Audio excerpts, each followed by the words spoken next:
Hello everyone, welcome to Grammar Centre. मी प्रगती. ज्यावेळेस आपण म्हणतो की आपल्याला इंग्लिश शिकायचं आहे त्यावेळेस आपल्याला खूप सल्ले दिले जातात. न्यूजपेपर्स वाचा, रेडिओवरच्या न्यूज ऐका. या सगळ्या सल्ल्यांनंतर सुद्धा ज्यावेळेस आपण ॲक्च्युली बोलण्याचा प्रयत्न करतो त्यावेळेस आपल्याला व्होकॅब्युलरी माहिती असते, कशाला काय म्हणायचं हे माहिती असतं, पण फक्त आपलं वाक्य बरोबर आहे का हा एक डाऊट सतत येत राहतो. आणि मग अशा वेळेस आपण सतत आपल्याला स्वतःला क्रॉस चेक करत राहतो.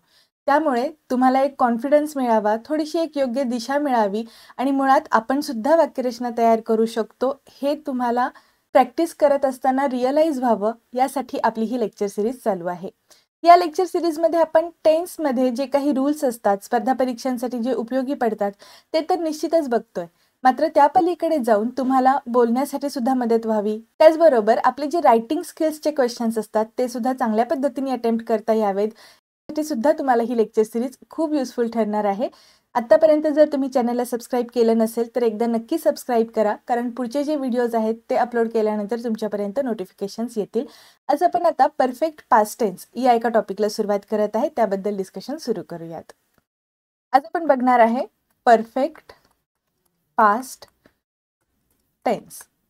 परफेक्ट पास्ट टेन्स कधी वापरायचा, त्याच्या वाक्यरचना कशा असायला पाहिजेत, म्हणजेच काय स्ट्रक्चर्स कसे असतात, आणि त्याचबरोबर काही असे स्पेसिफिक व्हर्ब्स आहेत, जे स्पेशल व्हर्ब्स आहेत त्यांचे अर्थ कसे बदलतात हा टेन्स वापरत असताना, याबद्दल सुद्धा आजच्या लेक्चरमध्ये आपण डिस्कस करणार आहे. सुरुवातीला आपण समजून घेऊयात परफेक्ट पास्ट टेन्स जो वापरणार आहे आपण, त्यासाठी मराठीत वाक्यरचना कशा पद्धतीने असेल. आपल्या लेक्चरमध्ये आपण हेच जास्त करून बघत आहे की मराठी वाक्य तयार आहे तर मग ते इंग्लिशमध्ये कसं प्रॉपरली फ्रेम करायचं, कधी कुठलं वाक्य बनवायचं हे कळत नाही, म्हणून स्पेशली ही सिरीज आहे. मला एक गोष्ट आत्ताच क्लिअर करायची आहे, ती म्हणजे ही सिरीज जी आहे ही अशा कितीतरी विद्यार्थ्यांसाठी आहे ज्यांना ॲक्च्युली हे स्ट्रक्चर्स बरोबर आहेत का, आपलं वाक्य बरोबर आहे का, हा प्रॉब्लेम सतत येत असतो. कुठलीही भाषा शिकण्यासाठी आधी आपल्याला ऐकावं लागतं, मग आपण बोलण्याचा प्रयत्न करतो, मग आपण लिखाणाकडे वळतो. पण तरी देखील आपण या पद्धतीने ही लेक्चर सिरीज चालू करण्याचं कारण इतकंच आहे की ज्या वेळेस आपल्याला ॲक्च्युली परीक्षेत एखादी गोष्ट अप्लाय करून बघायची असते, शाळेतले जे विद्यार्थी असतात, जे इंग्लिश मीडियमला असतात, तरीही त्यांना वाक्यरचना बेसिक करता येत नाहीत आणि मग आईवडिलांना त्यांचा अभ्यास घ्यायचा असतो, त्यावेळेस नक्की काय अभ्यास करायचा, कसं शिकायचं, हे सुद्धा प्रॉब्लेम्स येतात. त्या सगळ्यांसाठी ही लेक्चर सिरीज आहे. ही थोडीशी युनिक सिरीज आहे. तुम्हाला प्रॉपरली परफेक्ट आन्सर्स मिळणार आहेत प्रत्येक तुमच्या शंकेचं. ठीक आहे. त्यामुळे मराठी वाक्याच्या शेवटी नक्की कुठली क्रियापदं आलेली आहेत, हे एक स्टँडर्ड जे काही आपण पुस्तकी भाषेत वाचतो त्या पद्धतीची ही मराठी आहे. आपली मराठी भाषा इतकी गोड आहे की आपण त्या मराठी वाक्यांच्या शेवटी कुठलीही क्रियापदं जोडली तरीही ती परफेक्टच वाटते.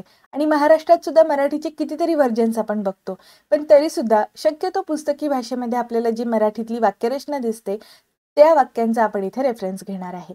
आणि स्पर्धा परीक्षेची तयारी करणारे आपले बरेच विद्यार्थी मित्र असे आहेत की जे मराठी व्याकरणाचा अभ्यास करतच असतात. त्यामुळे तुम्हाला मराठी वाक्याच्या शेवटी नक्की काय आहे हे समजलं तर तुम्हाला पुढे इंग्लिशमधले ट्रान्सलेशन्स जमणार आहेत. इथे ॲक्च्युली आपण प्रॉपर ट्रान्सलेशन्सच्या माध्यमातून इंग्लिश शिकत आहे. ओके.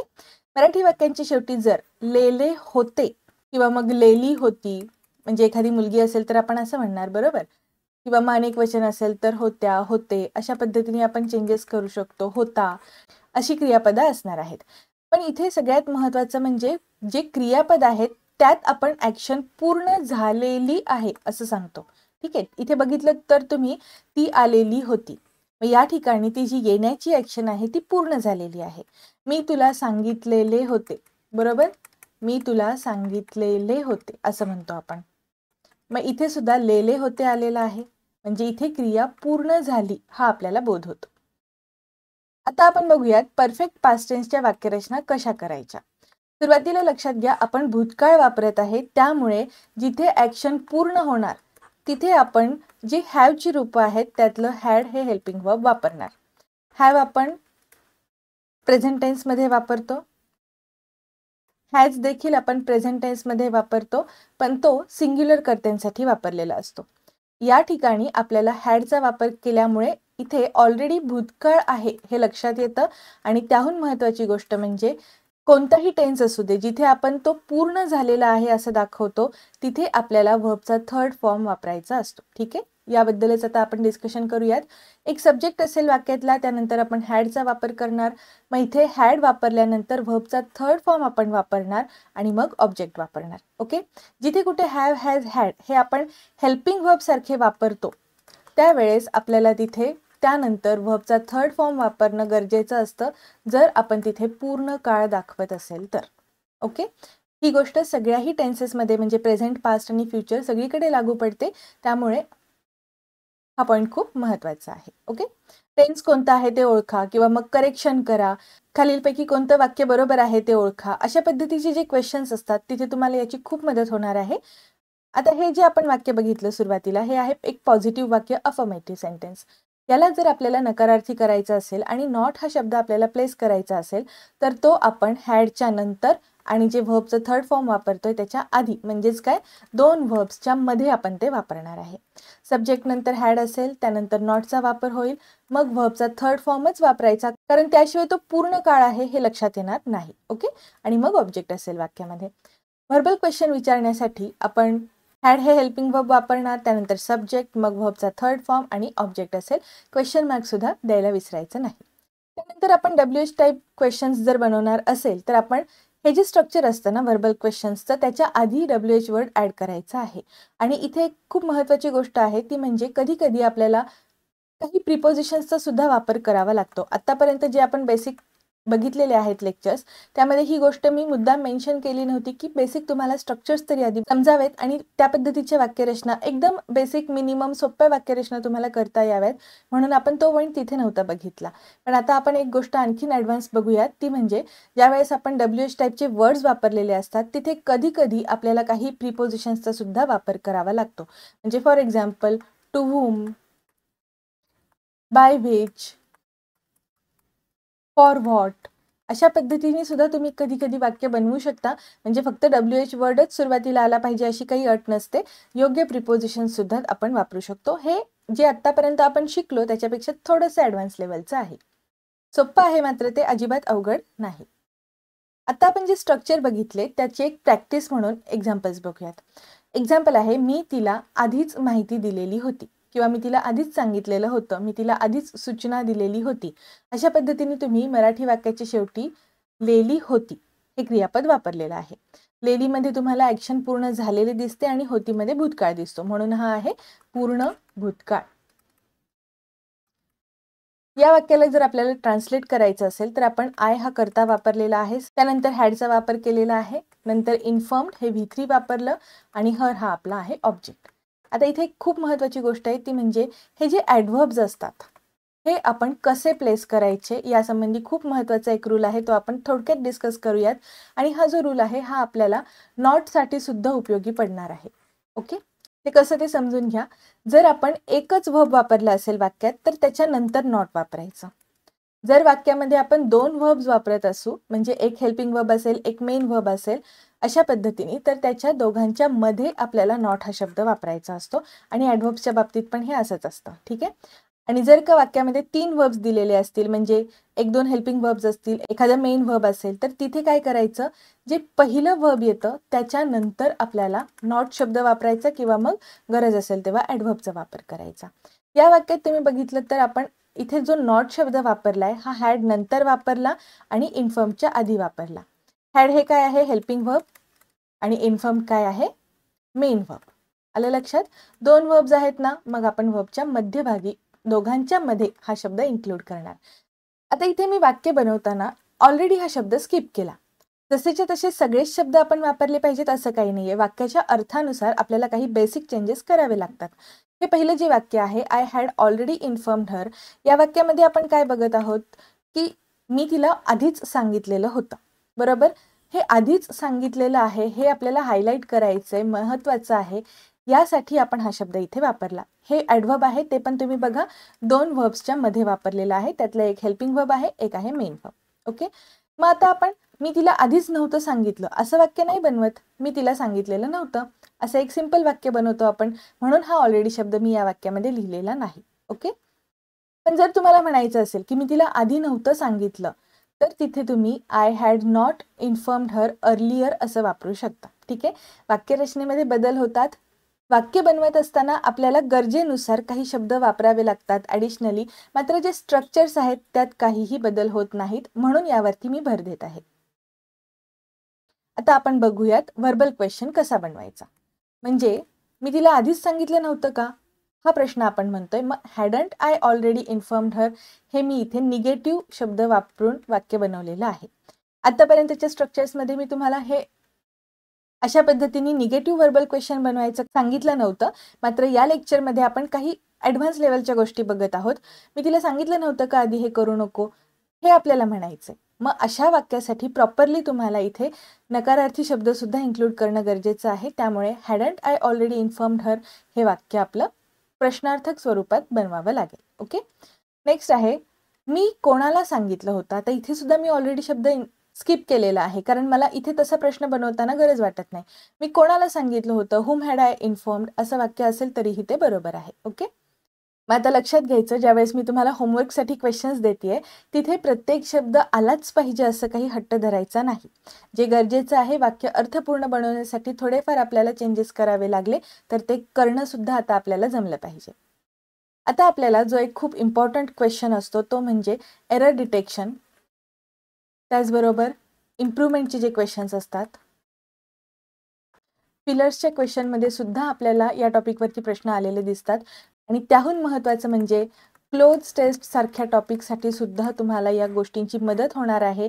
तिथे जर तुम्हाला व्हर्बचे फॉर्म्स वापरण्याची गरज असेल तर तुम्हाला ही हिंट मिळते की हे शब्द असतील तर आपल्याला तिथे कदाचित परफेक्ट पास्ट टेन्स वापरायचा आहे, म्हणून मग तुम्ही त्या पद्धतीने ऑप्शन सिलेक्ट करू शकता. ठीक आहे. हे परफेक्ट पास्टच्या बाबतीतले कीवर्ड्स आहेत ते बघूयात आपण. Ever, just, recently, already, yet, so far, till, by the time, before, after असे जे शब्द आहेत ते.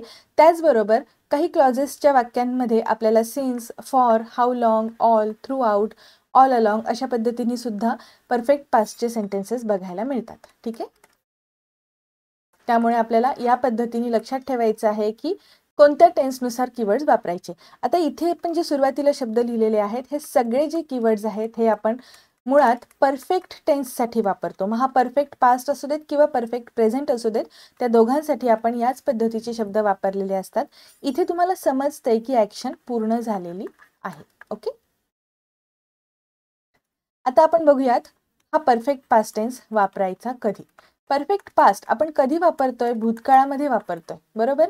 आणि भूतकाळातली क्रिया तिथे तेव्हाच पूर्ण झाली होती हे आपल्याला सांगायचं असतं. For example, the sun had set.